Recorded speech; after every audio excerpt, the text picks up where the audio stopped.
Glory to Jesus Christ. Today is day 8 of the Nativity Fast, Sunday, November 22nd. Our epistle reading from St. Paul is from his letter to the Ephesians, chapter 2, verses 14 to 22.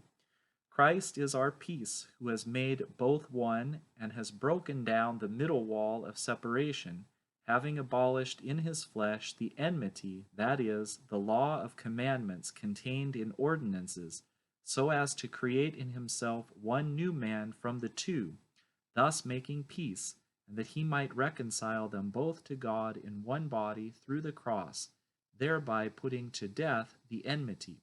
And he came and preached peace to you who were afar off, and to those who were near. For through him we both have access by one Spirit to the Father. Now therefore you are no longer strangers and foreigners, but fellow citizens with the saints and members of the household of God, having been built on the foundation of the apostles and prophets, Jesus Christ himself being the chief cornerstone, in whom the whole building, being fitted together, grows into a holy temple in the Lord, in whom you also are being built together for a dwelling place of God in the Spirit. Today's gospel reading is from Luke chapter 12, verses 16 to 21. Then he spoke a parable to them, saying, The ground of a certain rich man yielded plentifully. And he thought within himself, saying, What shall I do, since I have no room to store my crops? So he said, I will do this. I will pull down my barns and build greater, and there I will store all my crops and my goods. And I will say to my soul, Soul, you have many goods laid up for many years. Take your ease, eat, drink, and be merry. But God said to him, Fool, this night your soul will be required of you. Then whose will those things be which you have provided? So is he who lays up treasure for himself and is not rich toward God. I want to read to you the part of the commentary from the Blessed Theophylact about this parable. But before I do that, just to put it in perspective, that right before we hear this parable, what we hear from Christ is he says to them, take heed and beware of covetousness. And we're going to talk about that word covetousness again. Take heed and beware of covetousness, for one's life does not consist in the abundance of the things he possesses.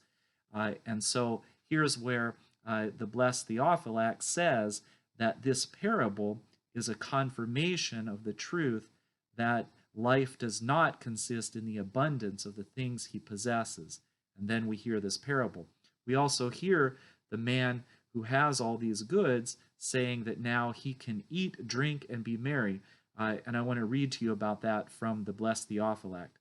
He writes, But a long life is not a crop you can grow, and it is not another of your belongings.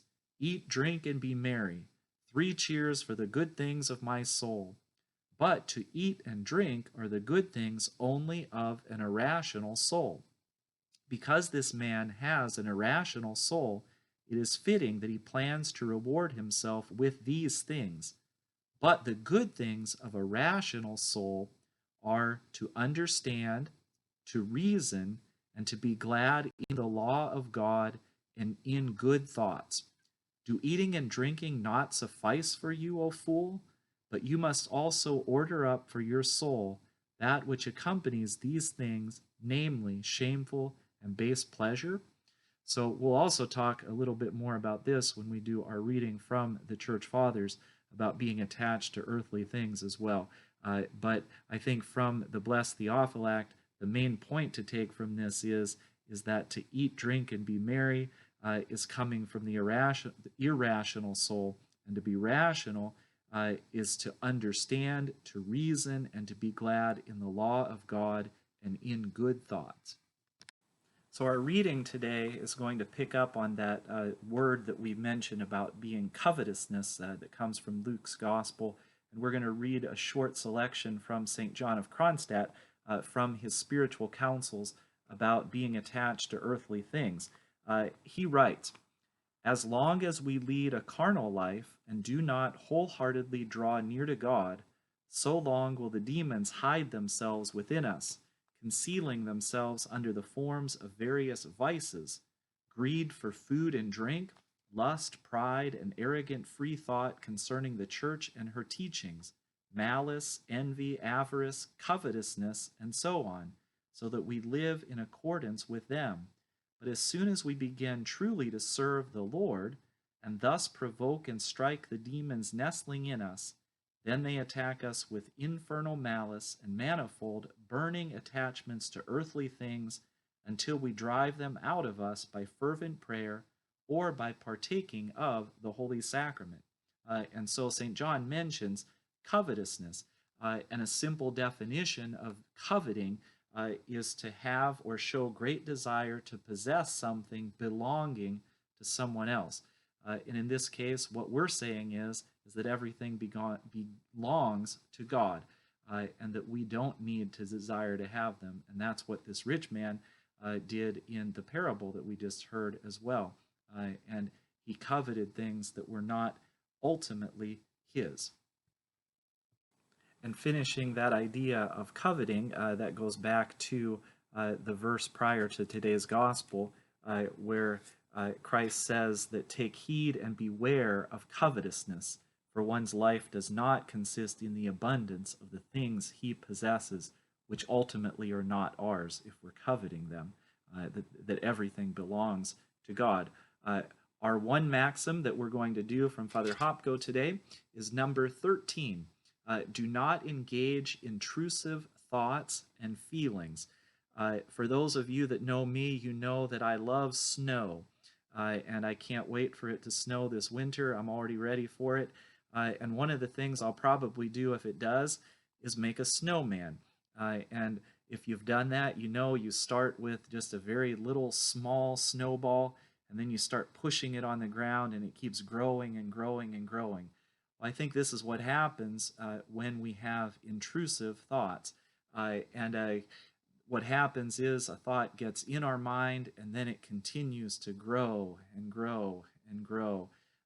And part of our spiritual battle is to let go of that, to not let those things become a large, for in this example, a large snowman.